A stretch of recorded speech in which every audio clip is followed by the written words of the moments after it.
تو یہ ہے ان الصلاۃ کانت علی المؤمنین کتابا موقوتا۔ المومن وہ ہیں جس وقت میں وہ موجود ہوتے ہیں، جو وقت چل رہا ہوتا ہے، اس وقت اس لمحے دیکھتے ہیں کہ کیا کرنا ناگزیر ہے، وہ عمل کرتے ہیں۔ مقصد کیا ہوتا ہے، ٹارگٹ کیا ہوتا ہے، جو ہے وہ آسمان و زمین کی اصلاح۔ تو میں اب آپ سے سوال کرتا ہوں، آپ کو سننے کے لیے کان دیے گئے، دیکھنے کے لیے آنکھیں دی گئی، نہ صرف سنائی اور دکھائی دینے کی صلاحیت دی، یعنی کہ نہ صرف آپ کو سنائی اور دکھائی دے رہا بلکہ آپ کو سمجھنے کی صلاحیت دی۔ تو ذرا سمجھیں، کیا اس وقت نمازیں پڑھنا ناگزیر ہے؟ نمازیں پڑھنا کتب ہے؟ نمازیں پڑھنے کے بغیر مارے جائیں گے، ہلاک ہو جائیں گے؟ نمازیں پڑھنے سے آسمان و زمین کی اصلاح ہو جائے گی؟ یا پھر یہ نماز کیا ہے؟ نماز خرافات میں سے ایک، یا وہ خرافات میں سے ایک ہے؟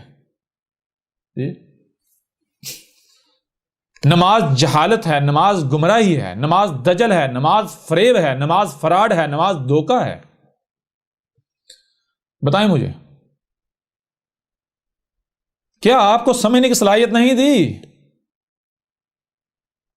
جیسے اس وقت آپ کے جو دماغوں میں بت ہیں نا، جو آپ نے گھڑے ہوئے ہیں اپنے اماموں کے نام پر، اپنے بڑوں کے نام پر، جتنے بھی بت ہیں، جیسے نماز نامی جو بت ہے آپ کے دماغ میں، اب جب آپ کے اس بت کے اوپر آج یہ جو ابراہیم آپ کے سامنے بیٹھا ہوا ہے ہتھوڑے مار رہا ہے، تو آپ آگ بگولا ہو رہے ہیں، آپ اس ابراہیم کے خلاف آگ جلا رہے ہیں۔ بالکل اسی طرح جب ابراہیم نے اس وقت کے جو بت تھے ان لوگوں کے، ان کے اوپر جب ہتھوڑے مارے تھے تو وہ بھی آگ بگولا ہو گئے تھے، انہوں نے ابراہیم کے خلاف آگ جلائی تھی جیسے تم لوگوں نے آگ جلائی ہے۔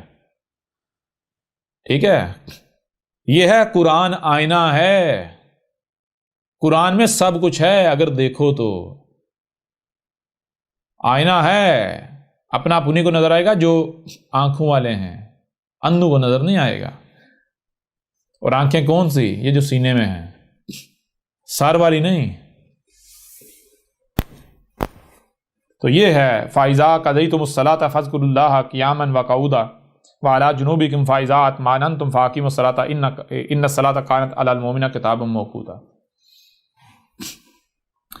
چیز یہ ہے کہ جب بھی آپ کو یہ ادراک ہو جائے، یہ احساس ہو جائے کہ الصلاۃ کے بغیر کوئی چارہ نہیں ہے، بے شک آپ کو اپنے بڑوں سے پتہ چلتا ہے، وہ کہتے ہیں یہ الصلاۃ جو ہے وہ ناگزیر ہے، الصلاۃ ہر صورت میں، جیسے یہ کہتے ہیں نماز ہر حال میں فرض ہے، ہر حال میں، کہتے ہی نہیں کہتے؟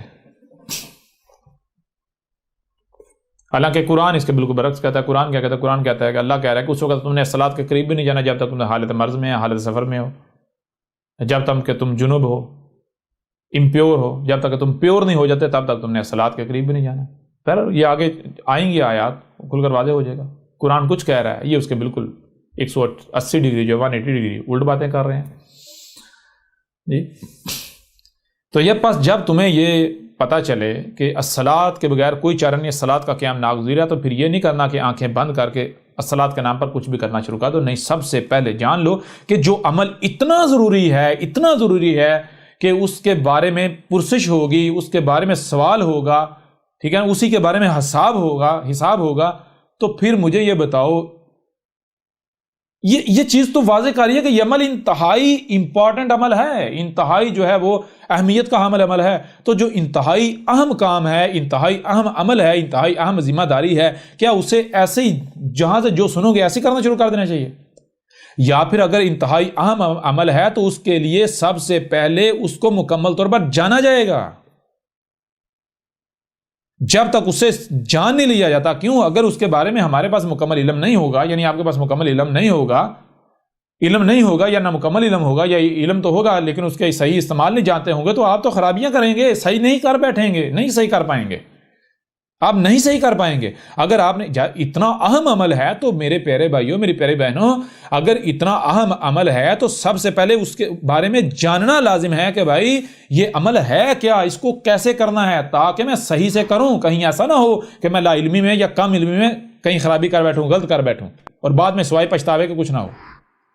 جب آپ کے اوپر یہ واضح ہو جائے، آپ کے اوپر یا باوجداد سے، بڑوں سے یا ملاٹوں سے پتہ چلے، یا پھر آپ غور و فکر کرنے والے ہیں تو آپ کے اوپر واضح ہو جائے کہ الصلاۃ قائم کرنی ہے، آسمان و زمین میں ہر شے کو اپنے مقام پر رکھنا ہے، اصلاح کرنی ہے، تو پھر اس وقت تک آپ نے الصلاۃ کے قریب نہیں جانا جب تک کہ آپ اطمینان حاصل نہیں کر لیتے۔ اطمینان کیسے حاصل ہوگا؟ اطمینان حاصل ایک ہی صورت میں، جب آپ اللہ بن جائیں گے۔ اللہ کیا؟ یہ کائنات، جب آپ یہ کائنات بن جائیں گے۔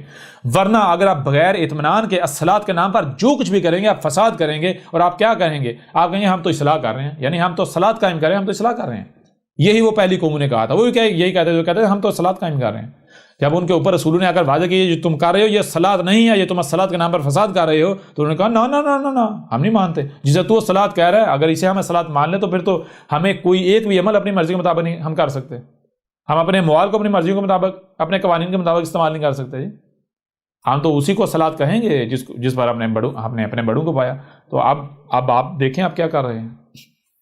تو جب آپ کے اوپر یہ واضح ہو جائے کسی بھی صورت میں کہ صلاۃ کا قیام ناگزیر ہے تو اس وقت تک صلاۃ کے قریب نہیں جانا جب تک کہ آپ اس کے بارے میں مکمل علم حاصل نہیں کر لیتے, آپ مطمئن نہیں ہو جاتے.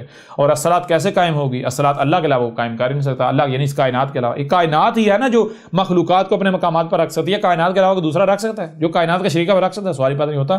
تو اگر آپ نے صلاۃ قائم کرنی ہے یعنی مخلوقات کو ان کے اپنے مقام پر رکھنا تو پہلے آپ کو کائنات بننا پڑے گا, کائنات کے ساتھ جڑنا پڑے گا, اللہ بننا پڑے گا.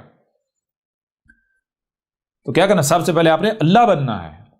آپ انسان ہیں, انسان کا مطلب جو خود اپنے ہی آپ کو مکمل طور پر بھولا ہوا, آپ نے ریکال کرنا ہے, اپنے آپ کو جاننا ہے, پہچاننا ہے. آپ کی حقیقت کیا ہے؟ اللہ. جب آپ نے آپ کو پہچان لے جانا تو پھر آپ اللہ بنیں گے. آپ نے اللہ بننا ہے, اپنے آپ کو ثابت کرنا ہے.